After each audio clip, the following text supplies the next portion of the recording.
আজও সেই আত্মাগুলো অবস্থান করছে। বিবেকানন্দের আত্মা, নেতাজি সুভাষচন্দ্র বোস, বিনয় বাদল দীনেশ, ক্ষুদিরাম বোস, সবার আত্মাগুলো এখনো ঘুরে ঘুরে বেড়াচ্ছে। তারা বড় দুঃখী হচ্ছে, বলে তারা তো বিশুদ্ধ আত্মা, তারা খুঁজে খুঁজে বেড়াচ্ছে, কোথায় পাই এমন একটা মা যদি পেতাম যার আধারে আমি আবার আসতাম, আবার দেশের সেবা করতাম, আবার রাষ্ট্রের মঙ্গলের জন্য জীবন উৎসর্গ করে দিতাম, এমন যদি একটা মা পেতাম। সবাই আসতে চায়, ভগবানও অবতরণ হতে চায়, ভগবান আসতে চায়। কিন্তু জানেন, যেমন এখানে কি কোনো এয়ারপোর্ট আছে? এখানে কোনো প্লেন নামে আশেপাশে? নামে না। কেন নামে না জানো? এয়ারপোর্ট নাই। একটা যদি এয়ারপোর্ট থাকতো তাহলে নামতো।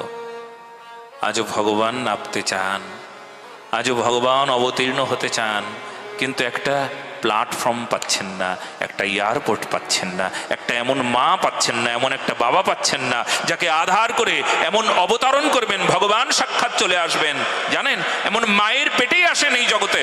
হ্যাঁ, এমন অবতার পুরুষ মায়ের পেটেই জন্ম নেন, কিন্তু কি দুর্ভাগ্য আমার যে এমন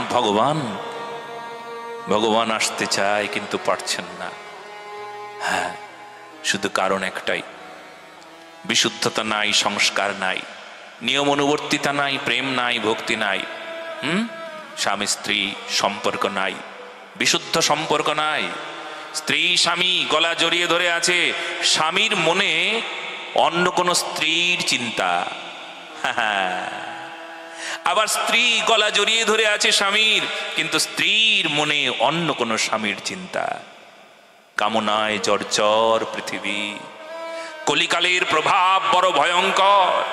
এই কথাগুলো বলবার কথা ছিল না, এই কথাগুলো শোনানো এই জন্যই যে আমাদেরকে একটু সুশৃঙ্খল হতে হবে।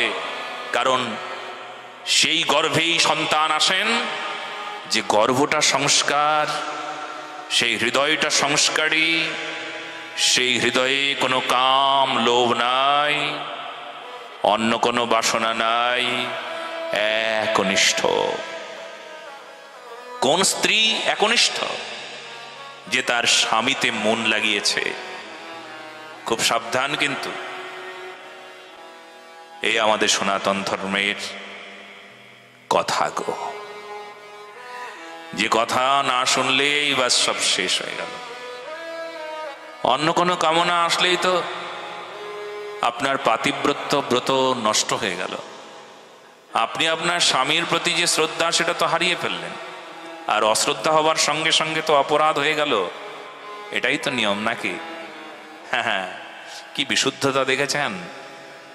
হ্যাঁ, সন্তান উৎপাদন করুন, কিন্তু সন্তানকে সংস্কার দিতে না পারলে পশু পাখিও সন্তান উৎপাদন করে, এটা দেখে রাখবে। এটি বড় হয়েছে, বড় হওয়ার পর সে মা বাবা এমন বলে, আমি নিজে কানে শুনেছি, বাবা মা বলে, ইস ছেলেটাকে যদি তখন যদি জানতে পারতাম গলা টিপে মেরে ফেলতাম, অপরাধ হতো, কিন্তু আজকে তবুও যেন বলতে পারতাম এই অপরাধের চাইতে কম অপরাধ হতো সেই দিন। আজকে সমাজে আমাদের মুখ দেখানোর জায়গা নাই, সমাজের মানুষগুলো আমাদের আঙ্গুল দেখিয়ে বলে দিচ্ছে এই বাবা মার ওই ছেলেটা, ওই বাবা মার ওই মেয়েটা।